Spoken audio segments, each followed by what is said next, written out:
Welcome to a new edition of the Neon Jazz interview series with New York City-based jazz pianist Addison Frei. Born and raised in Lawrence, Kansas, these days he calls New York his home. He just released his first solo album as a leader called Intentions and has been very active on the road promoting this album that was released last fall.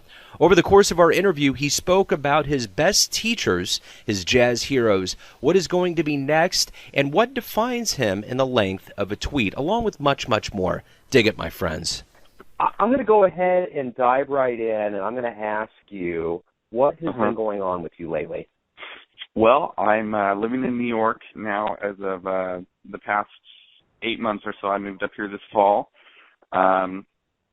I'm playing as a leader up here some and taking all sorts of different gigs as a sideman as well.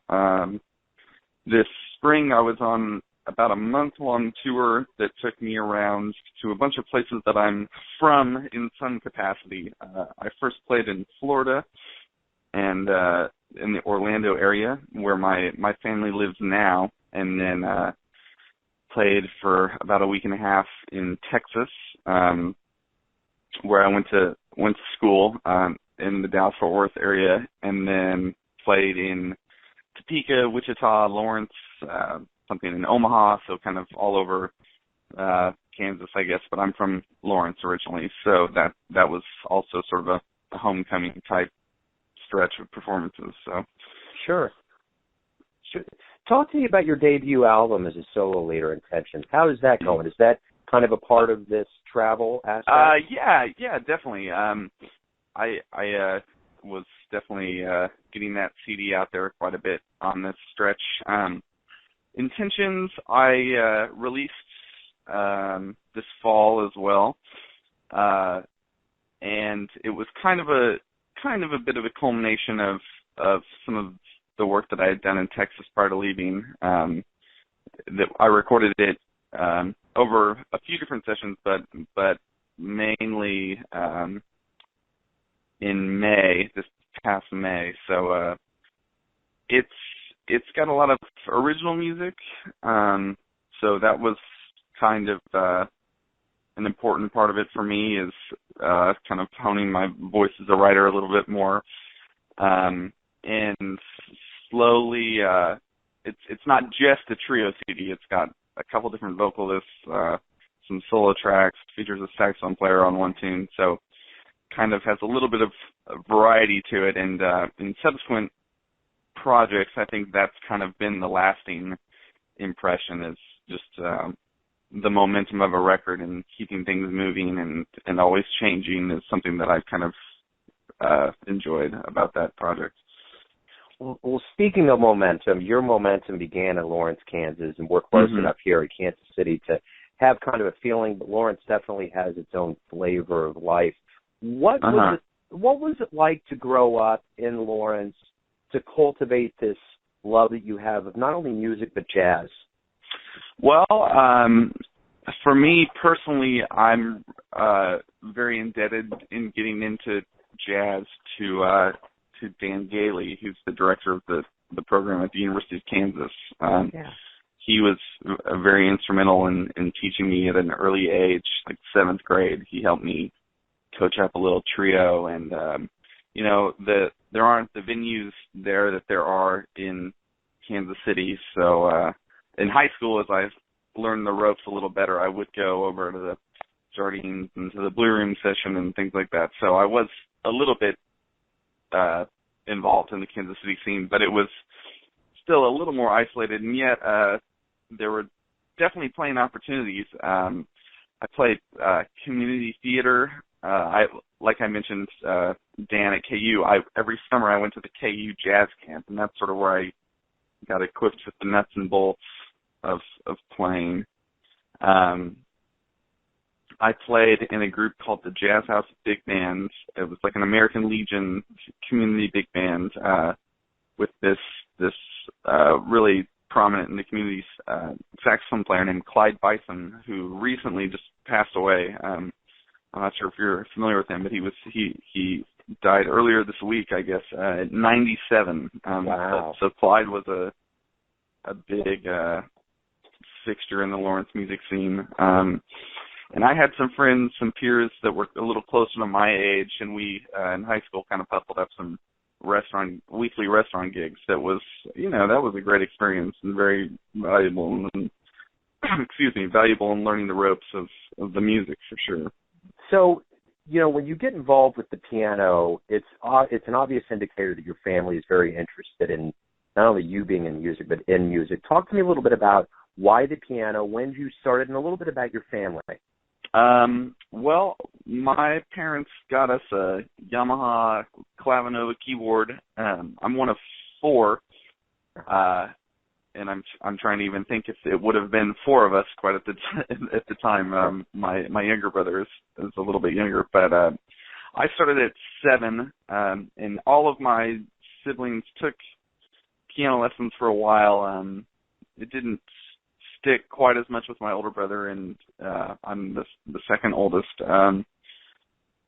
My sister stayed musically involved. She played percussion, and we actually played together on the drum line at Lawrence High School together for a little bit. And then my younger brother, he took up lessons as well, kind of at a pretty young age. I think he even started at something like 3 or 4, because that's what all his older siblings were doing. And I don't know that he's pursuing it on a professional path, but he does still play and does some gigs and things like that. So he stays busy with it as well. So my parents were always very encouraging of it. They both have a tiny bits of musical background. My dad played guitar and things in high school and some piano as well, but certainly not professional musicians or anything like that. But they were always very encouraging and facilitating lessons and that sort of thing. Sure. So when you were a kid, what did you want to be when you grew up? I would say way in the beginning, the first things that I can remember were connected to baseball, but not so long. I don't know. I think the musician attitude was probably kind of becoming my identity by the time I was maybe 11 or 12 or something like that. I had taken some gigs at a pretty young age at a few different restaurants in Lawrence. So when I think maybe I was 10 or 11, I was doing some weekly things. So I think I already kind of identified as a musician on that front, even if it wasn't completely a solidified career path by then. Sure. So I'm going to jump the gun just a little bit in your life here. You mentioned that you moved to New York. Coming from the Midwest, coming from Lawrence, was it a big culture shock? And what really propelled you to go there? I guess, there are things about the culture that are certainly striking and different. I mean, I don't have a car now, and so the pace and everything is definitely different, but I don't think it was too alarming in the sense that I had been able to visit probably 4 or 5 times, maybe 3 or 4 times in the preceding couple of years, so to get a kind of a feel for things. I guess New York sort of entered the picture as the next step later on in my tenure at North Texas, where I went to college. There were a lot of players from North Texas that I had known who had finished and subsequently moved up here.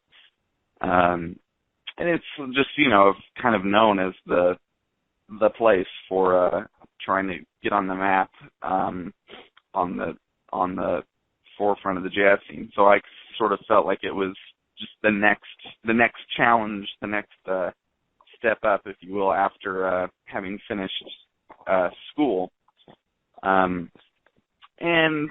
I had a few close friends, my age or just a few years older than me, who were kind of making the plunge at a similar time. And so I think we sort of have my roommate is also a North Texan alum, so we kind of had a bit of a communal support system and a little tang going up here, I guess. So sure.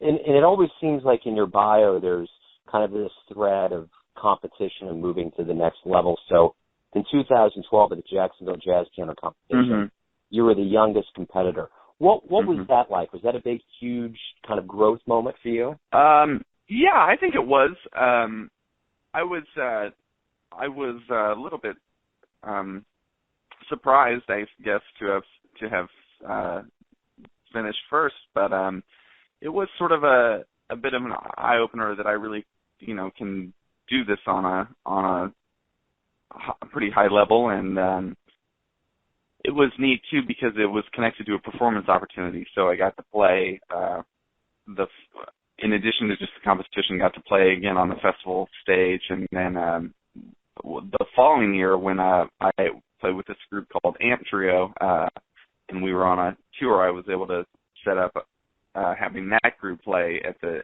Jacksonville Jazz Festival as well. So that was kind of a cool thing that came out of that. But the competitions,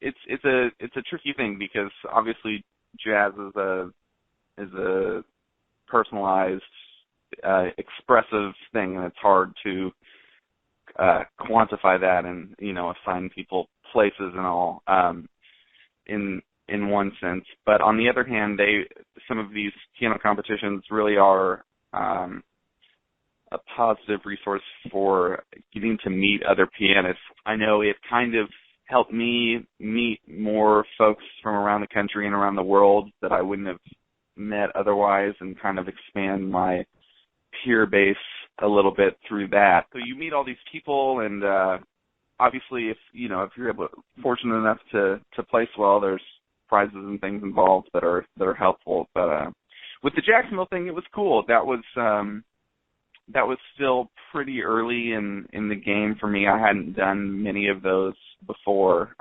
So, it was a fun performance and a neat opportunity. Yeah. So along with the competitions, you've worked alongside a lot of people up to this point in your life. You worked with the co-founder of Manhattan Transfer, Janice Siege. What was that like? Was that being around somebody that's been around so much? What kind of experience was that like? It was great. Yeah, I met Janice.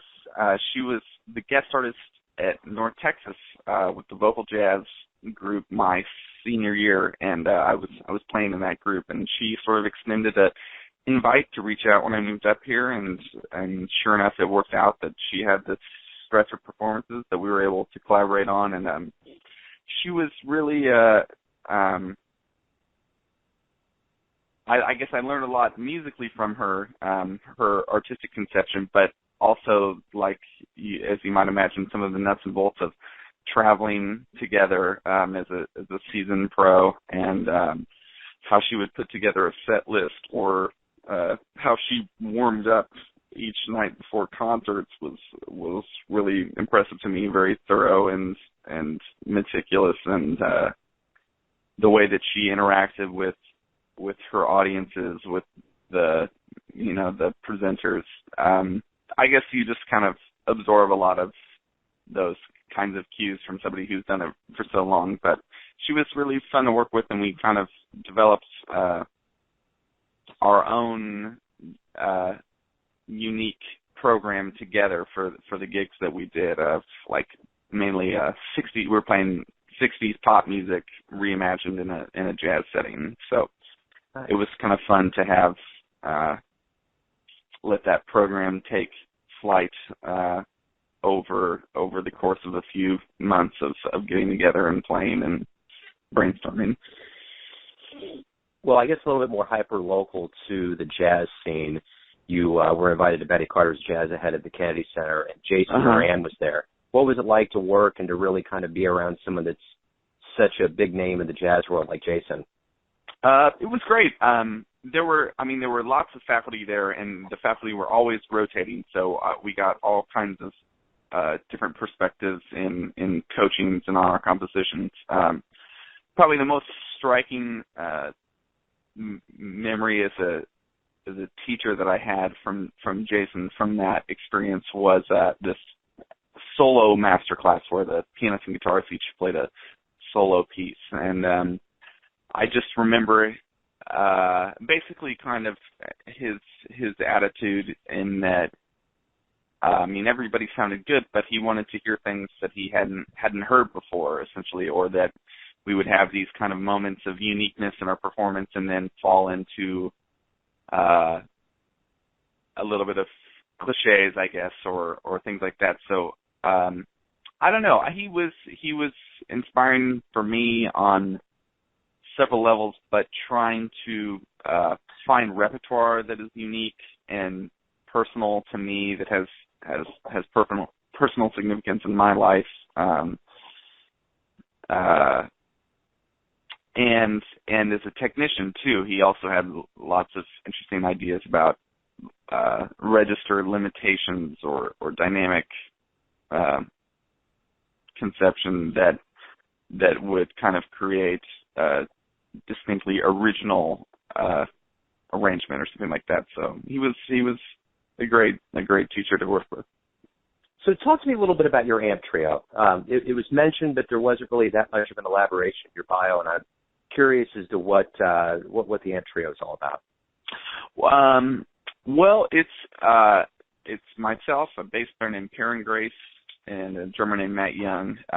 Guys from North Texas. Perrin lives in New York now as well, and Matt's still in Texas. But just as recently as April and May, when I was back, I was still playing with Matt. So yeah, we're definitely still connected. We recorded one project it would have been fall of 2012. It was our first CD, this record called Flow, and so that preceded Intentions even by over a year. So that was kind of a good learning curve for what it takes just in the logistical steps of getting the CD together. But we have stayed in touch most definitely, and still have performance outlets kind of together. We in January of this year recorded another record that is yet to be released, but we just yesterday got the masters finished, so that should be out. We're hoping by August or later on this summer. But that group has been cool. It was one of the first groups that I really toured with on a somewhat consistent basis. Just where each of us are from, we kind of have home bases of performances. So we've played the South, Florida, our drummers from Atlanta and South Carolina, and then Texas, of course, and some gigs in Lawrence and KC and Chicago, and then our bassist is from the Detroit area, and then also Ontario, where he has some family. So we've kind of been able to navigate quite a few performances just in mining our collective home turf. But we each are great friends and inspire each other as writers too, and so it's been kind of a fun project to see continue to develop. And those are also Matt and Perry are both on Intentions as well. So there's still a sort of continuous thread to the musical development of those things, even with the departure of the name. Sure. So along with the music, you're an educator and a clinician. So tell me, what do you try to teach your students what do you want them to know about music and their approach to it? Well, I think you kind of have to take every teaching situation a little bit differently and try to assess what they want to get out of it most. I've taught, young kids, high school level, and then the collegiate level as well. So it kind of depends on the situation to an extent. Sometimes if it's working with a band, you're just trying to clean up certain pieces for a performance. But in other settings, you get more time to kind of go into I guess, more rudimentary components of jazz and improvisation and that sort of thing. So I would say that some consistent themes that continue to show up are just getting players to use their ears more and activate their ability to be a good listener while they play. I think with younger players, that's something that's sometimes lost in an academic environment. Sure.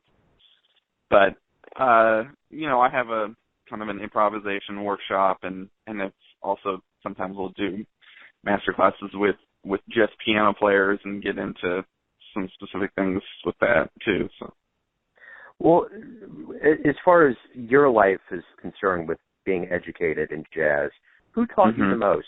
Who gave you the most? Well, as I mentioned earlier, Dan Gailey was a very pivotal guy for me in kind of teaching me the nuts and bolts. And I played in band as well, so I was acquainted with, a lot of elements of music through that too. Another really pivotal person in my development was not a jazz player, but actually my classical piano teacher from middle school through high school, a lady named Julie Rivers in Topeka. And she was a really big figure for me and just inspiring me to kind of take it seriously and have a work ethic. And, she was a demanding and challenging teacher. And so I think she was another person that I learned a ton from. And more recently, my teacher at North Texas, Stephen Carlson, was a very important mentor and definitely somebody whose mindset as a performer I still kind of hear echoing around in my head as I'm up here on a jam session or something. I feel like his advice and teaching is very practical and shows up a lot in my life still. Very nice.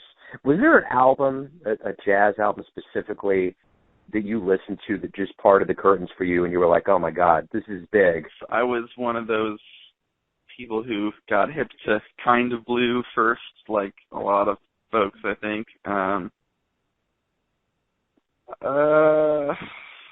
I don't know. That's a little tricky to say in terms of one exact record that changed my attitude about the genre, because it was funny. I mean, some of those, I had that and a Coltrane thing that I didn't particularly like, or it felt kind of, just in general, listening to that stuff in sixth grade, the tracks felt really long, I remember, and I couldn't probably keep any form or really keep time well enough so I would sort of get lost too, and it was just all a little bit disorienting. So I don't know. I think it was a little bit more natural process of finally getting comfortable listening to that music and feeling like I was getting something out of it. But maybe one CD that kind of in high school I heard that sort of changed my attitude a little, or clued me into what was going on in today's scene, and that this wasn't just a music of the past, was when this Roy Hargrove Ear Food CD came out in like 2007 or 2008, something like that. All these friends of mine in high school, we would always sing the songs to each other and play them on our gig. I don't know, that was one that sort of sparked a little bit of a interest and awareness in what was going on today in jazz somewhere. So. Yeah. So who would you consider your jazz heroes? The lineage of pianists in particular and other players is so expansive. Last night I was listening to Stan Getz and Sonny Rollins and Dexter Gordon and just for each instrument there are so many pillars and foundational players. I grew up, like I mentioned, doing that Jazz House Big Band thing. Big band has always been sort of a part of my upbringing and experience. So as a native to Kansas, I would say Basie was something that was always around and important and in my ears. I was really inspired listening to Keith Jarrett coming up. So I don't know, hard to pin it down exactly, but yeah. Well, let's definitively pin something down here. If you could go back in time and see one jazz live show anywhere at any time, what would you want to go see? That is a good. I would say Miles' second quintet, which is probably not the most unique answer, but I just think the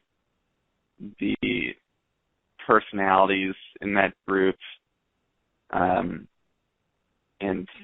imagining hearing Miles and Tony Williams and all in person, I would say that would be one that I would love to have been able to have seen. But.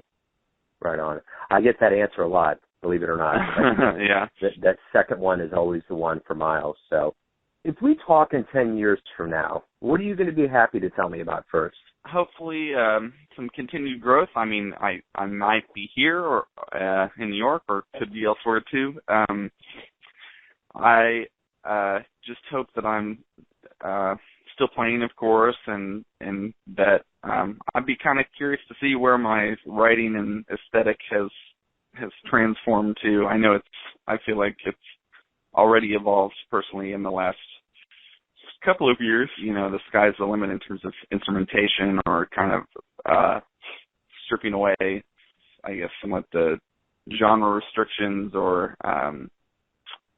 so I hope that I'm doing creative things, playing in unique venues and collaborating with non-musicians too.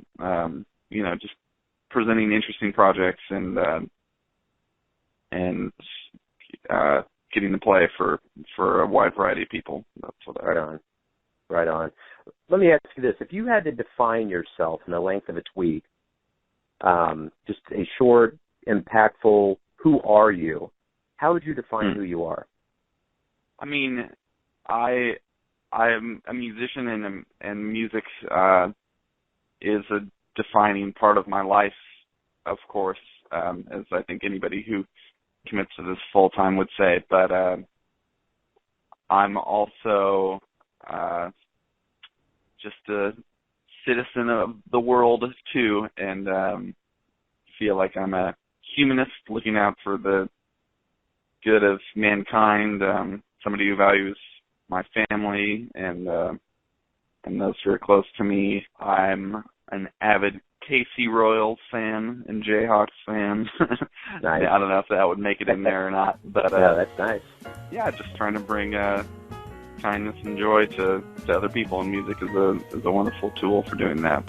It's a great answer. Thanks for listening and tuning into yet another Neon Jazz interview, where we give you a bit of insight into the finest players in New York, Kansas City, and spots all over America, giving fans all that jazz. And thanks to Addison for his music, time, and devotion to the craft. If you want to hear more interviews, go to Famous Interviews with Joe Domino on the iTunes Store, or you can visit theneonjazz.blogspot.com for all things Neon Jazz. Until next time, enjoy the music, my friends.